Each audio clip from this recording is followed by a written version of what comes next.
Hi, this is Professor Gonzalez, and we're going to take a look at section 4.1 and do a couple of the problems. For this problem, we're asked to approximate the number using a calculator, and the number is e to the negative 0.68. So here we're going to do this. The E button is down here. It exists with the ln button, which stands for natural log. So you want to do second E, and let's see, we had negative 0.68. And so that gives you the value like this. And you'll just want to round that appropriately. If you have one of the older calculators, it might look a little bit like this. You might get the E button, and when you go to give it an exponent, you'll be using the caret symbol, this one right here, and again you want to type in the number. So there's actually two locations where the E is. I typically use the one on the ln. So there you go. So this is a graphing question, and it says to begin by graphing f of x is equal to 3x. So in this case, our base is going to be 3. Then it wants us to use transformations of the graph to graph the given function.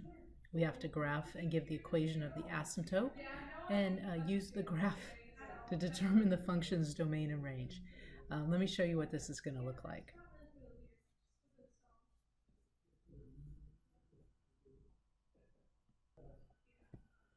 Okay, so we're trying to graph our function h of x equals 3x plus 1 minus 1. So this is the basic function is 3 to the x power. So if we did a simple t-table for this basic function, it would go through points like 0, 1 and 1, 3.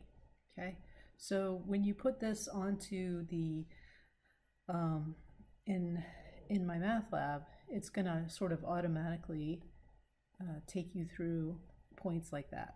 So it's going to look like this, right? But you have to do some translations of this. So with our function, we can see that for the horizontal translation, we have x plus 1. So that means that our horizontal translation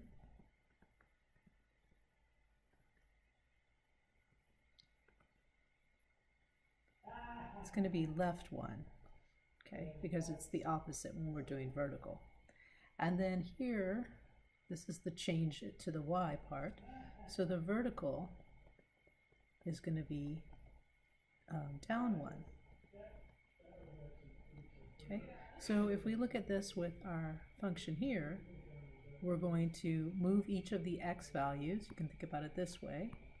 The x values are going to go left 1, and the vertical is going to go down 1. So the first one's going to have a y value of 0, and then 2. Okay, so that's what this one's going to do. The other thing about the exponential function is it has a horizontal asymptote along the y equals 0, or the x-axis. So if we're going to shift the whole thing down, the new function is going to be going through like these 2 points, and it's going to have an asymptote here. So it's going to look basically like this, more or less. So let's take a look at this with our graphing calculator.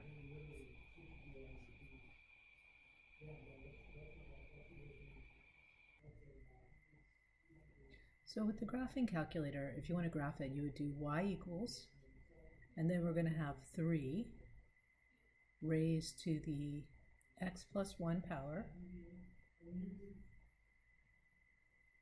and then we'll subtract 1 from this.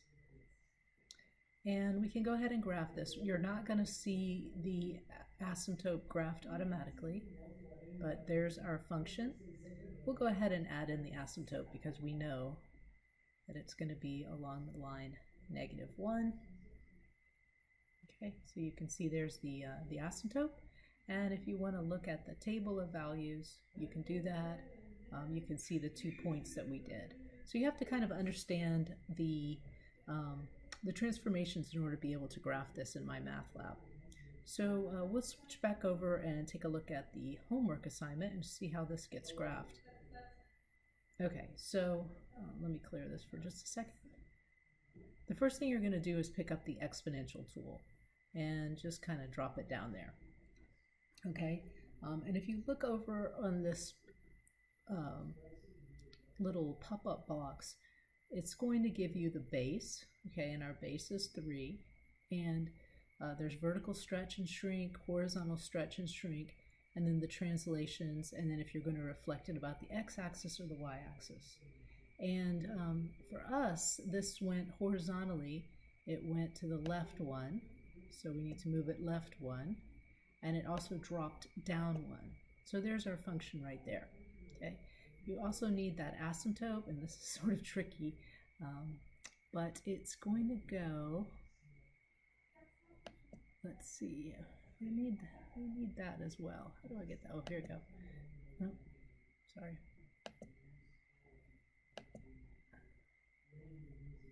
Okay, this is supposed to be.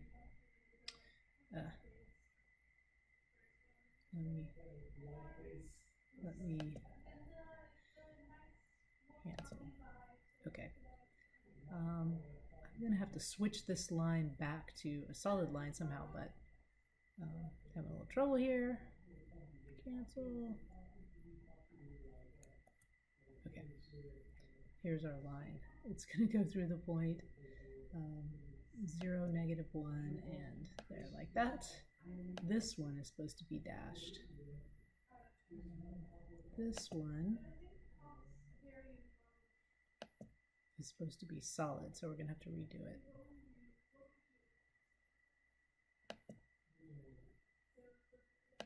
There we go. Now we've got it set.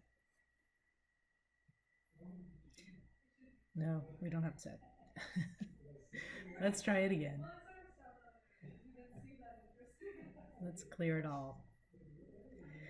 Okay, why don't we start with our asymptote, this one, first. The asymptote is going to go through 0, -1, right there. Needs to be a dashed line. Now we'll graph the exponential function.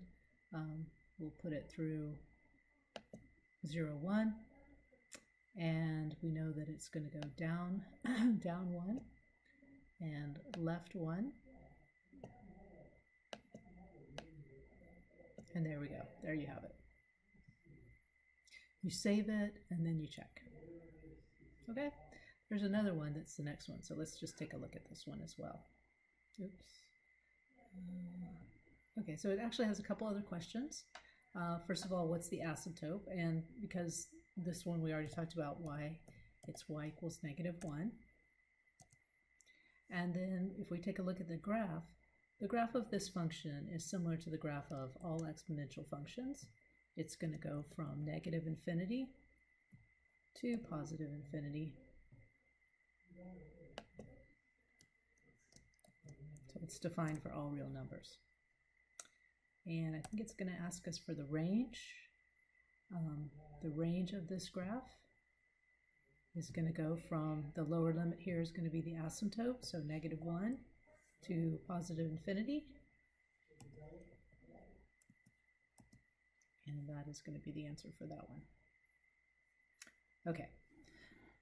Now we'll move on and we'll take a look at this one. This one's going to work the same way as the other one did. So let's take a look. Here we have x - 2. So that's going to be a horizontal translation to the right 2. We have e to the x - 2 minus 2. So the second part is the vertical translation, and that's going to go down 2. If it goes down 2, that means the asymptote is also going to go down 2.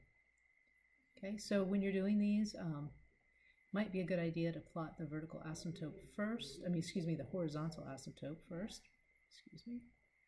Okay, so there's my asymptote at y = -2. And then you can just put your exponential function on there. It's automatically going to have the right base. Okay, so we just need to do our translations. We had x - 2, so it's going to go to the right 2 spaces, and we had minus 2, so it's going to go down 2 for y. And that's what it looks like. So we'll save that. Check the answer. Okay, and it's going to ask the same type of questions again.